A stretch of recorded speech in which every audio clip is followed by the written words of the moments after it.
अस्सलामुअलैकुम, welcome back to my channel. कैसे हैं आप सब लोग? उम्मीद है सब ठीक ठाक होंगे, खैर खैरियत से होंगे और जहाँ कहीं पे भी होंगे दुआ में याद रखते होंगे। तो ये है जी शारजाह में बहेरा कॉर्निश। बहुत प्यारी जगह, बहुत पीसफुल प्लेस है। यहाँ पे शाम के टाइम आके बैठना बहुत अच्छा लगता है। यहाँ पे क्योंकि वेदर चेंज होना स्टार्ट हो गया है तो शाम में हवा चल रही होती है ठंडी, तो अच्छा लगता है। इधर आके काफ़ी फैमिलीज़ यहाँ पे अपना पूरा सेटअप लगा के बैठे होते हैं। जो फैमिलीज़ इधर पास पास रहती हैं उनके लिए तो बहुत इजी है, सामने अपार्टमेंट से निकलो और सामने इधर आके बैठ जाओ। तो उनका तो पूरा सेटअप होता है, चेयर्स टेबल हर चीज़ लगा के, तो बड़े अच्छे से बैठे होते हैं, डिनर शिनर करके जाते हैं यहाँ से। क्योंकि अच्छी जगह है। दिन में तो यहाँ पे पता ही नहीं चलता है कि भाई सर्दी आने वाली है, नवंबर का एंड हो गया लेकिन कुछ अता पता ही नहीं है भाई ठंड का। मेरे हस्बैंड का एसी का काम है तो उनके सामने तो अगर कभी मैं गलती से मैं बोल दूँ कि यार देखो यार ठंडी नहीं आ रही है, तो वो बोलते हैं तुम मेरी दुश्मन हो क्या मेरी बीवी हो। तो खैर ठंड अच्छी लगती है, मौसम ज़रा अच्छा हो जाता है, बाहर जाने घूमने का भी मज़ा आता है। नहीं तो डे टाइम गर्मियों में तो यहाँ पे भूल ही जाओ कि भैया बाहर जा सकते हो। कुछ लोग यहाँ पे बोटिंग कर रहे हैं, कुछ बैठे हुए हैं, कुछ वैसे ही इंजॉय कर रहे हैं, कुछ वॉक करने के लिए आते हैं। अच्छी जगह है। यहाँ पे जो इसके पास अपार्टमेंट्स हैं कोई इतने ज़्यादा एक्सपेंसिव भी नहीं है, पर ईयर के हिसाब से बहुत ज़्यादा एक्सपेंसिव नहीं है। हमने जाना कहीं और था लेकिन उससे पहले हम लोग इधर आ गए क्योंकि मगरिब का टाइम हो रहा था। तो मेरे हस्बैंड ने बोला कि थोड़ा इधर नमाज़ पढ़ के तो फिर आगे चले जाएंगे। हमने सहारा मॉल जाना था तो यहाँ पर उन्होंने नमाज़ पढ़ी तो फिर हम लोग आगे चले गए। अभी बस निकल ही रहे हैं। Hello guys, come on Ashon,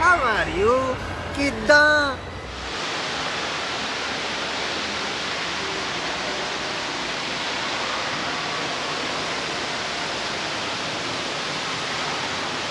अभी हम लोग आए सहारा मॉल में। मेरा कान बंद है, मुझे कुछ ठीक से सुनाई नहीं दे रहा है एक साइड से। ये शारजाह और दुबई के बॉर्डर पे है सहारा मॉल, काफ़ी बड़ा मॉल है। फुटबॉल के कोई मैचेस स्टार्ट होने वाले थे शायद, इस वजह से ये सारा डेकोर फुटबॉल का किया हुआ था। मुझे कुछ ज़्यादा इन्फॉर्मेशन है नहीं फुटबॉल्स की, तो आई गेस के कोई मैचेस होने वाले हैं। ये भी इतना सा मुझे मेरे हस्बैंड ने बताया था कि कुछ ऐसा होने वाला है, इस वजह से इतना डेकोर किया हुआ है। कोई भी इवेंट हो यहाँ पे उसकी डेकोरेशंस वगैरह होती हैं, कुछ भी हो चाहे वो किसी भी कंट्री का हो, लेकिन ये करते हैं क्योंकि यहाँ पे हर नेशनैलिटी के लोग हैं, तो उसके अकॉर्डिंगली यहाँ पे सब कुछ होता है। खैर मुझसे किसी ने पूछा था कि भाई यहाँ के वीज़ा का क्या हिसाब है। तो अगर तो आपने आना है फैमिली वीज़ा पे, अगर आप अपनी वाइफ को बुला रहे हैं तो उसके लिए आपका सैलरी स्टेटस अच्छा होना चाहिए। मैक्सिमम आपकी 5 to 6,000 सैलरी आपकी सैलरी पेपर पे होनी चाहिए। उसके बाद ही आप अपना वाइफ का वीज़ा इशू कर सकते हैं। अदरवाइज़ आपको बाहर से वीज़ा बाय करना पड़ेगा उनके लिए, क्योंकि अगर आपका सैलरी स्टेटस अच्छा नहीं तो बाय करना पड़ता है। उसकी कॉस्ट मैक्सिमम 8,000 to 9,000 होती है। और अगर आप विज़िट पे बुला रहे हैं तो पहले तो 3 मंथ्स का विज़िट होता था यहाँ पे, तो उसकी चार्जेस होते थे, कहीं पे 750 हैं, कहीं पे 850 हैं। अगर आप दुबई देरा से बाय कर रहे हैं तो कोई ट्रैवल एजेंट आपको 750 में दे देते हैं, कुछ आपको शारजाह में जो है वो आपको 850 में देते हैं, डिपेंड करता है आप कहाँ से ले रहे हैं। लेकिन अब जो 3 मंथ्स का विज़िट वीज़ा है वो कैंसिल हो गया। अब 2 मंथ्स का है, यहाँ पे 4 मंथ्स का है। 2 मंथ्स के चार्जेस वही हैं 850, 4 मंथ्स वाले विज़िट वीज़ा के चार्जेस ज़्यादा हैं। और अगर तो आप जॉब करना चाह रहे हैं यहाँ पे आके, तो कुछ कंपनीज़ हैं जो अपना वीज़ा देते हैं एम्प्लॉय को, लेकिन कुछ कंपनीज़ वीज़ा नहीं देते हैं, तो आपको बाहर से ही वीज़ा लेना पड़ता है। अगर सर्कमस्टेंसेस ऐसे हैं आप वीज़ा बाय नहीं कर सकते तो फिर आप कंपनी से वीज़ा ले लें।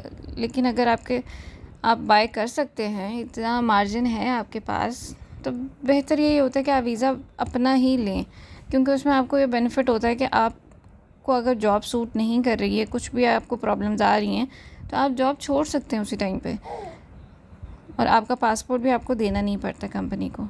लेकिन अगर आप कंपनी का वीज़ा ले रहे हैं तो फिर आपको अपना पासपोर्ट कंपनी को देना पड़ता है, आप जॉब छोड़ नहीं सकते हैं। पहले ऐसा होता था कि नहीं छोड़ सकते हैं, लेकिन अभी भी मुश्किल है। लेकिन आपको अगर नहीं सूट करिए आप छोड़ तो सकते हैं लेबर कोर्ट में जाके, लेबर ऑफिस में जाके, लेकिन उसका एक पूरा प्रोसीजर होता है, तो क्या ज़रूरत है, यहाँ तो एडजस्ट कर लें। बेहतर यही होता है कि अगर आपको जॉब सूट नहीं भी कर रही है, थोड़े बहुत अगर डिफ़िकल्टीज़ हैं तो उसको फेस करें, एडजस्ट करें। 2 साल में एटलीस्ट आपको ये तो हो जाएगा कि आपके पास एक्सपीरियंस है। मैंने जब जॉब स्टार्ट की थी तो मुझे एक्सपीरियंस अच्छा मिला। टफ़ टाइम मैंने भी देखा जॉब में, लेकिन मेरा स्टाफ जितना भी था वहाँ पे बहुत ज़्यादा अच्छा था, बहुत ज़्यादा अच्छा था। बहुत कोऑपरेटिव हैं सबके सब। सारा इंडियन स्टाफ था, कुछ 1 या 2 बीच में थे जो पाकिस्तानी थे, लेकिन सारा स्टाफ इंडिया का था। कुछ सीरिया के थे, बहुत अच्छे बॉस इंडिया के हैं, मैनेजर इंडिया का है, सारे स्टाफ मेंबर्स इंडिया के थे, लेकिन बहुत अच्छे हैं। मैंने सबसे पहले एक सैलून में स्टार्ट किया था काम, जब मैं न्यू आई थी। मुझे कुछ आइडिया नहीं था, मुझे पता नहीं था कि यहाँ पे जॉब का क्या सीन होता है। मैं बहुत ज़्यादा टेंशन में होती थी कि मैं कैसे इंटरव्यू दूँगी जाके। ना मेरे पास एक्सपीरियंस है, ना मुझे यहाँ पे आइडिया है कि रिक्वायरमेंट्स क्या हैं। आप बस एक डिग्री की बेस पे तो नहीं ना जाके जॉब के लिए खड़े हो जाओगे। तो मैं कॉन्फिडेंट भी नहीं थी कि मुझे जॉब मिलेगी भी कि नहीं मिलेगी, लेकिन मुझे करनी थी। जब आपको पास कोई ऑप्शन नहीं होता तो आपको पता होता करना तो है। अब चाहे आप कॉन्फिडेंट हो या नहीं हो, करना तो है। तो मेरी यहाँ पे एक फ्रेंड थी, उसने मुझे बोला मेरा सैलून है, आप सैलून में आओ, आपको घर बैठने का क्या फ़ायदा, एटलीस्ट यहाँ पे आप लेडीज़ आएंगी, उनमें उठो बैठोगी, आपको पता चलेगा कि यहाँ पे क्या माहौल है, कैसे बात कर रहे हैं, यहाँ के क्या रिक्वायरमेंट्स होती हैं, मतलब आपको कुछ ना कुछ एक्सपीरियंस ही मिलेगा। तो मैंने कहा ठीक है। तो वहाँ मैं उसके सैलून में जाती थी, वो बड़ा मुश्किल होता था। सुबह में जाओ यहाँ से, फिर रात 11 बजे तक उसके सैलून में बैठो, तब मैं कोई सैलरी भी नहीं लेती थी उससे। लेकिन 1 महीना करके फिर मैंने छोड़ दिया, क्योंकि ज़ाहिर है अब यही करती रहूँगी तो फिर जॉब कैसे ढूँढूँगी। वहाँ पे तो चलो ये था कि चलो अगर सैलून का काम उसका सैलून चल जाता है, तो वो बोल रही थी अपने सैलून का ही वीज़ा दे देगी, लेकिन सैलून चलने का कोई हाल नज़र नहीं आ रहा था। एक बंदी नहीं आती थी पूरे दिन में, तो फिर फ़ायदा ही नहीं था वहाँ पे बैठने का, तो फिर वो छोड़ दिया।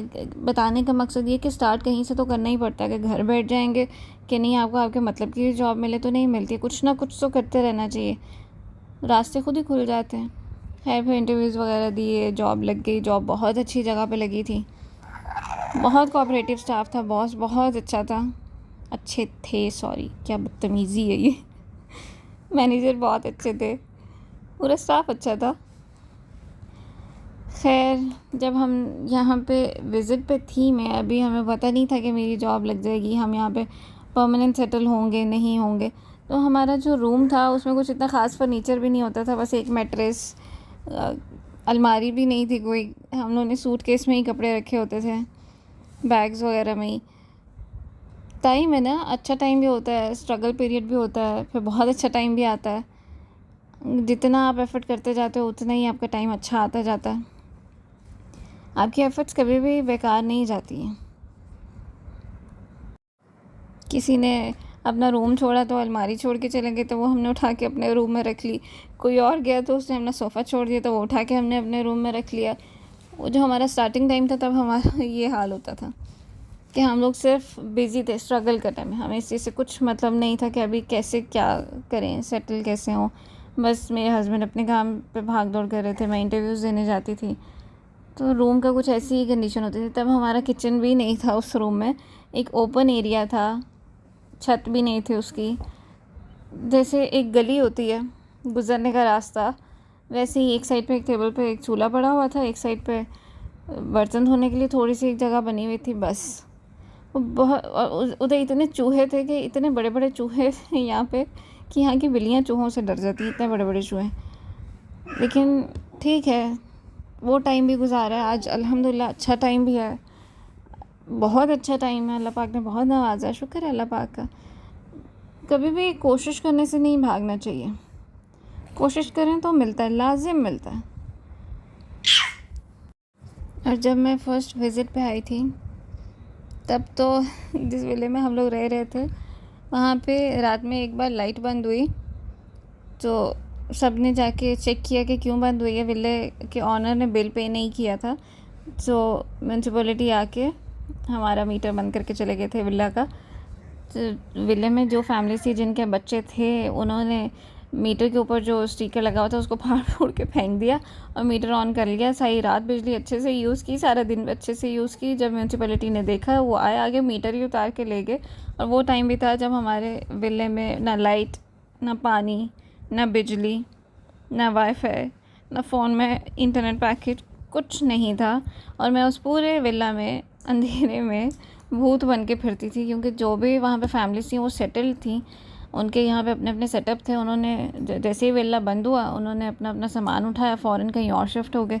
और मैं विज़िट पे थी, मेरा भी कुछ परमानेंट यहाँ पे कुछ सीन हुआ नहीं था। तो मेरे हस्बैंड का भी काम पे जाना ज़रूरी होता था। उन्होंने बहुत ट्राई किया कि यहाँ तो मैं पाकिस्तान वापस आ जाऊँ, लेकिन हमें टिकट भी पीछे की नहीं मिल रही थी। और पीछे सारे 7-8 दिन रह गए थे, नहीं आई गेस 15 दिन थे पीछे अभी। तो कुछ ये भी था कि यार अभी 15 दिन बाकी हैं, फिर जल्दी कैसे चली जाऊँ, क्योंकि 15 दिन बाद भी पाकिस्तान वापस जाने का हौसला नहीं पड़ रहा था। ज़ाहिर है जहाँ पे आपके हस्बैंड हो वहीं पे ही आपका रहने को दिल होता है, फिर चाहे वो पाकिस्तान हो, चाहे इंडिया हो, चाहे यूएई हो, चाहे वो कोई भी कंट्री हो, हस्बैंड के साथ ही लाइफ है। तो मैं सोचा आप ठीक है, आप जाए काम पे, मैं यहाँ पे बिजली पानी हर चीज़ के बगैर रह लूँगी, कोई दिक्कत वाली बात नहीं है। एटलीस्ट ये तो है कि रात में आपके हस्बैंड आते हैं तो आपको उनकी शक्ल देखने को तो मिल जाती है ना। बहुत डिफ़िकल्ट होता है, हस्बैंड के बगैर लाइफ बहुत डिफ़िकल्ट है। फिर पूरा दिन मैं ऐसे ही विले में घूमती रहती थी, जब तक तो रोशनी होती थी तब तक तो ठीक है, लेकिन जैसे जैसे दिन ढलना शुरू होता था फिर मैं अपना रूम लॉक करके अंदर ही बैठ जाती थी। हस्बैंड आते थे रात में तो खाना बाहर से लेके आ जाते थे, हम लोग अंधेरे में ही बैठ के फ़ोन की लाइट, उन्हीं के फ़ोन की लाइट ऑन करके तो खाना वाना खा के तो फिर किसी पास वाली मस्जिद में जाते थे, वहाँ जाके अपने फ़ोन चार्ज करते थे, पावर बैंक चार्ज करते थे और फिर वापस उसी विले में आ जाते थे। वो तो कुछ दिन ऐसे ही गुजारे, शायद 7-8 दिन ऐसे ही गुजारे थे मैंने उस विले में, बगैर लाइट के, बगैर बिजली के, बगैर किसी चीज़ के, ऐसे ही गुजारे। फिर उसके बाद हमें किसी रिलेटिव के विला में एक रूम मिला था कुछ दिनों के लिए। उस रूम में इतने बेड बग्स थे कि हम लोग लाइट्स ऑन करके सोते थे कि शायद लाइट ऑन में ये हमारे बिस्तर पे नहीं आएंगे। बहुत छोटा रूम था, सिर्फ 2 मैट्रेस बिछा के तो रूम ख़त्म हो जाता था, लेकिन सिर्फ टाइम गुजारना था तो वहाँ पे रहे हम लोग। मैं वापस पाकिस्तान आ गई, मेरे हस्बैंड इधर थे, फिर मेरे हस्बैंड वापस पाकिस्तान आए, फिर वो इधर वापस आए, फिर मुझे इधर वापस बुलाया। उसके बाद फिर जॉब के लिए स्ट्रगल स्टार्ट की। क्योंकि अगर आप ये सोच के आते हो कि ठीक है भाई हमारे तो इतने रिलेटिव हैं यहाँ पे, कुछ ना कुछ हो ही जाएगा, कोई ना कोई रेफरेंस के साथ जॉब मिल ही जाएगी, ऐसा बिल्कुल नहीं है। ऐसी सोच लेके तो आने का फ़ायदा ही नहीं है। आप अपनी कंट्री में ही बैठे रहें। अगर आपने इस तरह से आना है यहाँ पे, किसी और के सर पे आना है, आपने किसी और की उम्मीद पे इधर आके बैठ जाना है, तो ऐसा बिल्कुल नहीं है। आपको अपनी अपनी बैटल्स खुद ही लड़नी पड़ती हैं, अपने लिए खुद ही फ़ाइट करनी पड़ती है। कोई किसी के लिए कुछ नहीं कर सकता है। कोई अगर ट्राई करेगा अभी तो एट द एंड अगर आपकी जॉब नहीं लग रही तो यही बोलेगा भाई मैंने कोशिश तो की ना, लेकिन फ़ायदा नहीं है। जो आप अपने लिए खुद कर सकते हो वो आपके लिए कोई नहीं कर सकता है। ये हम लोग यहाँ पे इसको छोटी को झूले देने के लिए इस साइड पे आ गए थे। यहाँ पे बहुत प्यारा प्ले लैंड है। ये कभी इंसान खुद सोचता नहीं है कि भाई हम ऐसे झूलों में भी बैठेंगे, लेकिन जब आप पेरेंट्स बन जाते हो तो फिर आपको ये सारी चीज़ें बहुत अच्छी लगती हैं, ऐसे झूलों में बैठना। फिर आपको ये फील नहीं होता कि यार कितना ऑकवर्ड लग रहा है, हम इतने बड़े बड़े हो गए ऐसे झूलों में बैठे हुए। तब ये सब अच्छा लग रहा होता है क्योंकि आपका बच्चा खुश हो रहा होता है। तो क्या बच्चों वाला झूला था, थोड़ा सा ऊपर जाता था फिर नीचे आ जाता था, बहुत स्लो स्पीड में चल रहा था, लेकिन बहुत अच्छा लग रहा था। कभी ऐसे झूलों में बैठे नहीं बड़े होने के बाद, तो आप देखो अच्छा लग रहा था। यहाँ पे पिछले दिनों सहारा मॉल में ऑफ़र चल रही थी। यहाँ पे 1 घंटे के लिए सारी राइड्स फ्री थी, सारी नहीं ऑलमोस्ट सारी राइड्स फ्री थी। जिन पे आपको ग्रीन लाइट थी वो सारी राइड्स आप ले सकते थे, जिन पे रेड लाइट्स थी वो राइड्स आप ले नहीं सकते थे। लेकिन तब हम लोगों को पता नहीं था, हमें बहुत बाद में उस ऑफ़र का पता चला था। अभी तो बस हम ऐसे ही चले गए, देख के हमें अच्छा लगा तो फिर हम चले गए।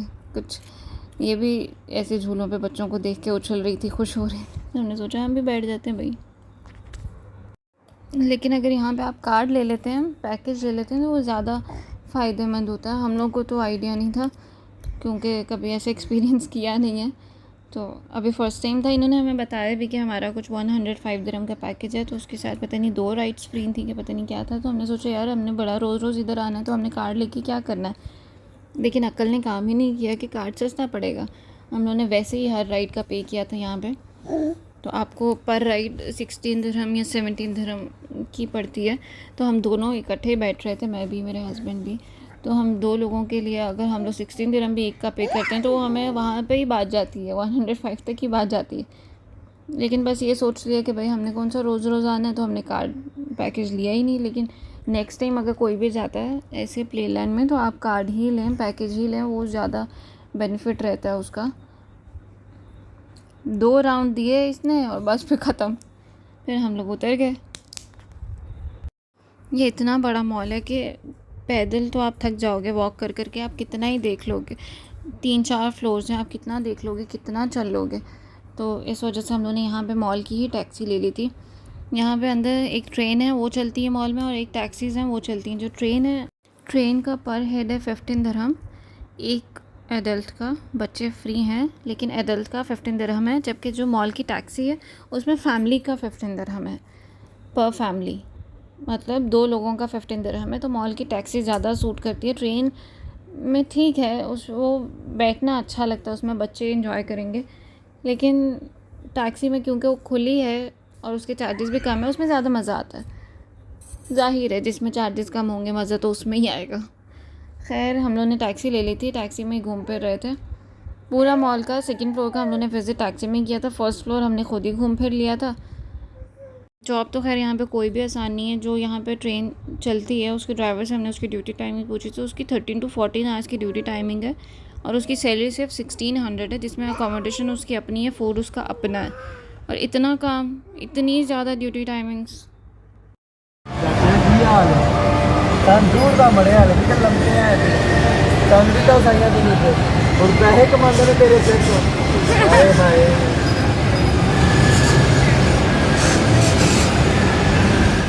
चलें जी, आज की वीडियो बस यहीं तक। पसंद आई हो तो वीडियो को लाइक करें, शेयर करें, कमेंट करें, चैनल को सब्सक्राइब करें और अपनी दुआओं में बहुत ज़्यादा याद रखें। मिलते हैं जी अगली वीडियो में, तब तक के लिए खुदा हाफिज़।